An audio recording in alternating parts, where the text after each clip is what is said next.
안녕하십니까. 벤츠 일산전시장의 최홍구 팀장입니다. 반갑습니다. 오늘은 2025년형 GLE 450 쿠페 휘발유 버전 최초로 출시해서 간단하게 리뷰 한번 해보도록 하겠습니다. 이번에 새로 출시한 GLE 450 쿠페 모델은 6기통 3000cc 휘발유 엔진을 집어넣었고요. 마일드 하이브리드가 적용되어 있습니다. 기존 디젤 모델 대비 내외관에 큰 차이점을 보이진 않고 가장 큰 특징으로는 휘발유 엔진을 넣었다가 아마 가장 큰 특징이라고 볼 수 있겠습니다. 기존에 소음과 진동에 예민하셨던 고객님들에겐 알맞은 선택지가 될 것 같습니다. 그럼 이제 시승 한번 나가보시겠습니다.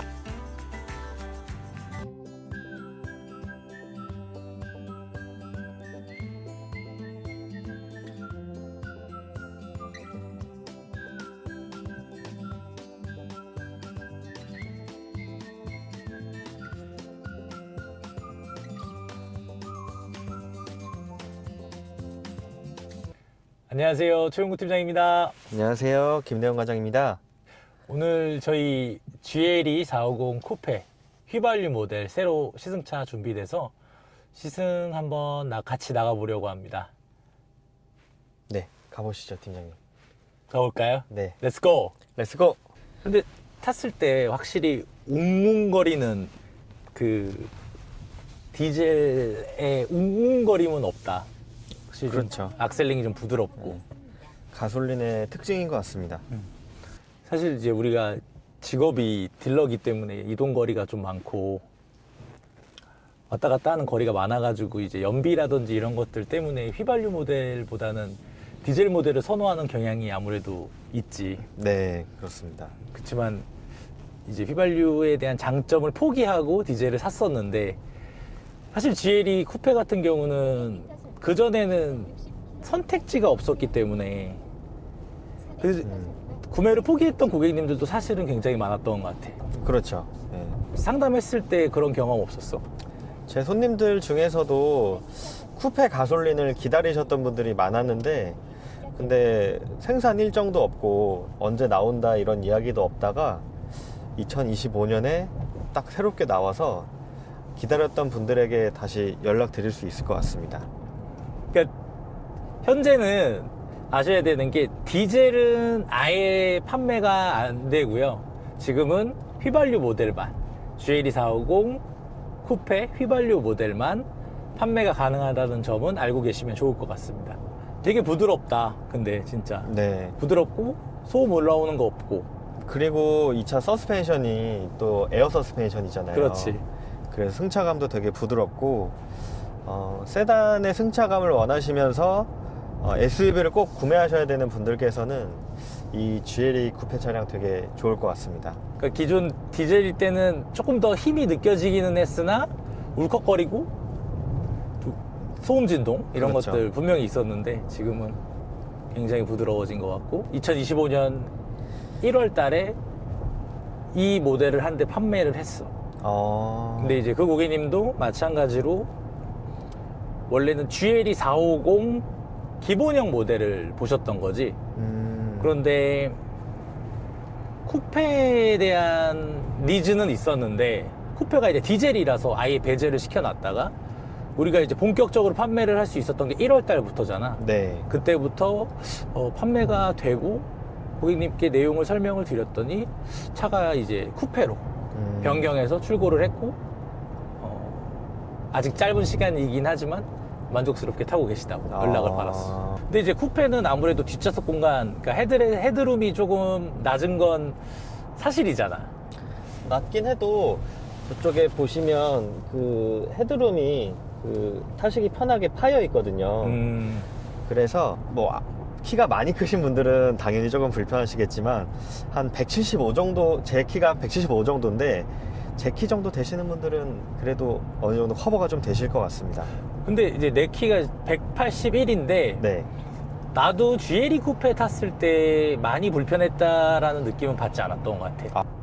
운전하시는 분들은 사실 뭐 전혀 문제 없을 정도로 공간이 많이 남아있기 때문에 사실 불편함이 크다? 많이 불편하다? 이런 느낌은 아마 받지 않을 것 같아. 이 차 연비는 얼마큼 나올까요? 우리 차의 특징이 뭐야? 누가 어떻게 운전하느냐에 따라서 주행거리가 늘어나기도 하고 확 줄어들기도 하잖아? 그렇죠. 이제 그러다 보니까 한번 정속 주행을 한번 해보면서 한번 체크해보면 좋을 것 같아. 발 컨트롤 70km로 주행했을 때 순간 연비는 12km에서 13km 정도 내외를 유지하는 것 같고요. 한번 80km로 속도 올려보겠습니다. 80km대 주행 시 아니에요. 자, 80km대의 연비가 어느 정도 나오는지 한번 확인해 보시겠습니다. 80km대는 11km에서 12km 내외에 이렇게 나와주는 것 같고요. 또 이 상태에서 가속을 좀 더 해서 90km대도 한번 확인해 보도록 하겠습니다. 자, 90km대 주행 중에 있는데요. 90km대는 10에서 11km 정도 내외의 연비를 보여주는 것 같습니다. 자, 이제 99km, 이제 100km 이렇게 들어왔는데요. 10km 늘어날 때마다 1에서 2km 정도 대 연비가 줄어드는 것 같아요. 이거는 또 9에서 10km 정도 레벨을 유지하는 것 같습니다. 자율주행 모드로 한번 시연해 보도록 하겠습니다. 지금 달리고 있는 도로는 자유로기 때문에 90km로 한번 자율주행을 해서 연비 측정을 해 보도록 하겠습니다. 자율주행 모드를 통해 연비 측정을 한번 해보고자 하는데, 여기 도로가 일단 90km 제한 속도가 있어서 한번 90km 맞춰서 주행 한번 해보도록 하겠습니다. 90km를 맞추고 자율주행으로 연비를 측정해 봤는데, 내리막일 때는 뭐 13, 14, 15 이런 식으로 나와주고, 지금은 또 약간 오르막인데 오르막이 되면 또 8km 전후로 7에서 8km 정도 전후로 연비가 나오는 것 같습니다. 그리고 이제 평지에 다다랐는데, 평지에서 자율주행 90km로 했을 때 연비는 10km에서 11km, 조금 더 길이 평탄하다면 12km 내외로 나오는 것 같습니다. 100km로 한번 주행해 보겠습니다. 자, 100km 속도를 맞췄고요. 여기는 거의 평지라고 보면 될 것 같습니다. 평지를 달리고 있는데 연비는 보시는 바와 같이 11km 전후로 오르락 내리락 하는 것 같습니다. 현재 100km입니다. 팀장님, 저희 벤츠 차량의 반자율주행 정확도는 어떻게 생각하시나요? 제가 만져볼 수 있는 차량의 자율주행을 많이 써보기는 했는데, 차선 유지도 괜찮고 앞차와의 거리 조절도 나쁘지 않았던 것 같고, 저는 굉장히 만족을 하면서 쓰고 있습니다. 이게 사실은 좀 써봐야 되는데, 이제 전시장에 이제 우리가 상담을 할 때 고객님들이 방문을 하고, 사실 현재 나와 있는 차들 중에 대다수가 자율주행이 들어가져 있잖아. 네. 그러다 보니까 방문을 해서 시승을 할 때 자율주행을 꼭 한번, 물론 딜러들도 고객님들한테 이제 권해드려야 되겠지만, 고객님들도 자율주행 같은 걸 한번 해봤으면 좋겠어. 팀장님, 요즘 그 벤츠 차량들의 순정 내비게이션이 T맵이 많이 설치되고 있다던데, 이 차량도 혹시 T맵이 설치가 되어 있나요?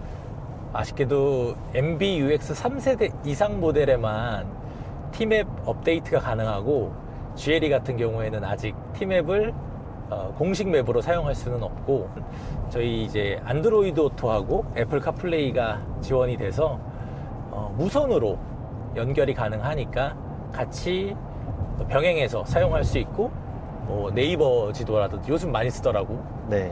그 다음에 T맵, 그 다음에 카카오 내비 같은 것들 전부 다 화면에 연동해서 사용할 수 있고, 그런 부분은 참 좋은 것 같아.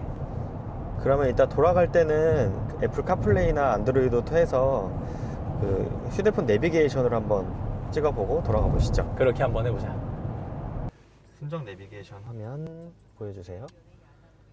그리고 카플레이 내비게이션도 한번 보여주십시오. 카플레이는 왼쪽 상단 위에 보면 안드로이드 오토 라고 표시가 되어 있는데 버튼을 누르면 화면 전환이 되게끔 되어 있습니다. 이렇게 안드로이드 화면으로 들어오면 기존의 핸드폰에서 사용했던 데이터들도 다 끌고 와서 사용할 수 있고 여기서 다시 우리 전시장으로 돌아가겠다라고 하면 최근 목적지 메르세데스 벤츠 모터 일산 전시장을 눌러서 계란. 티맵을 사용할 수 있지. 되게 유용하네요. 팀장님, 이 차량 지금 한 20-30분 정도 타보셨는데 전체적으로 전반적인 평가를 한번 해주신다면 좀 어떠실까요? 사실 좀 무난하게 평가를 한번 해보자고 하면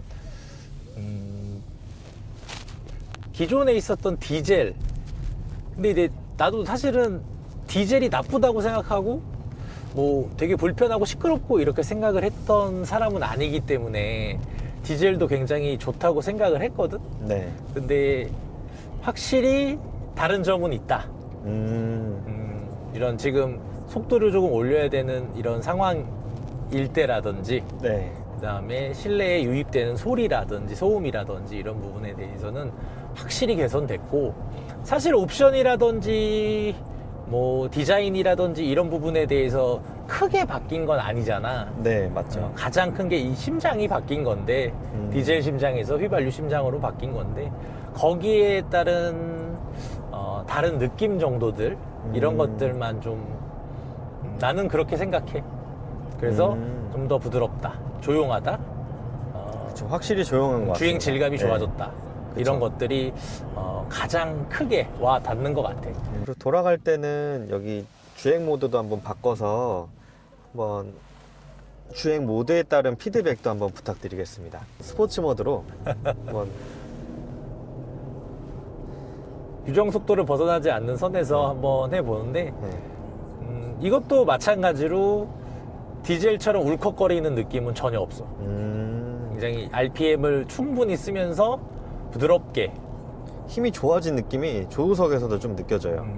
내가 이제 발에 큰 힘을 주지 않았는데도 불구하고 지금 발가락으로 살짝 누르고 있는 느낌인데도 가볍게 치고 올라가는 것 같아. 지금 내리막길인데 저희 차 에코 모드 놓으면은 악셀 놓으면은 글라이딩 모드 되잖아요. 맞아.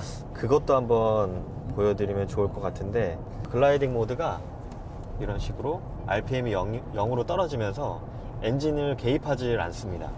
브레이크를 밟거나 악셀을 밟으면 다시 RPM이 작동을 하네요. 안드로이드 오토 얘기할 때 그 헤드업 디스플레이랑 연동되냐 안 되느냐 이런 얘기를 내가 잠깐 했었잖아. 네. 지금 연동이 되나요? 연동이 되고 있거든. 왜냐면 지금 내가 사용하고 있는 건 안드로이드 오토이기 때문에 한번 보면 좋을 것 같아. 근데 유리창에 비춰지고 있는 모습을 찍고 있고요. 헤드업 디스플레이에 내가 가야 할 방향을 표시해주는, 그러니까 지금 현재 T맵을 켜고 있는데 T맵에서 안내해주는 길을 헤드업 디스플레이에 연동해서 보여주는 기능입니다. 요게 애플 카플레이는 현재 안 되고요. 안드로이드 오토만 이렇게 연동해서 사용할 수 있습니다. 안녕하세요. 훈카로드의 김대훈 과장입니다.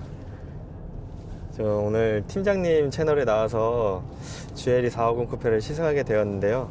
승차감은 뭐 더 이상 뭐 말할 필요가 없을 정도로 엄청 정숙하고 편한 승차감을 보여주고 있습니다. 죄송한데 앞에 보고 운전해 주셨으면 네. 좋겠습니다. 이제 가는 길은 이제 꼬롱 팀장이 했고 돌아가는 길은 이제 훈카로드의 김대훈 과장이 하는데, 대훈아, 네. 아까 내가 이제 어떤 느낌이냐, 어떻게 달라진 것 같으냐 이런 질문을 이제 많이 줬는데 승차감, 주행 질감에 대한 이야기들을 많이 한 것 같은데 네. 지금 대훈이가 운전을 했을 때의 느낌을 한번 설명해 줬으면 좋겠어. 6기통만의 그 6기통 가솔린이 주는 부드러운 회전 질감을 정말 이 차량은 타보셔야 알 수 있을 것 같습니다. 그럼 길었는데 시승하는 것들 도와주셔서 너무 고맙고, 아닙니다. 다음 훈카로드에는 제가 보조로 들어가서 도와드리도록 하겠습니다. 감사합니다. 고생하셨습니다. 고생하셨습니다.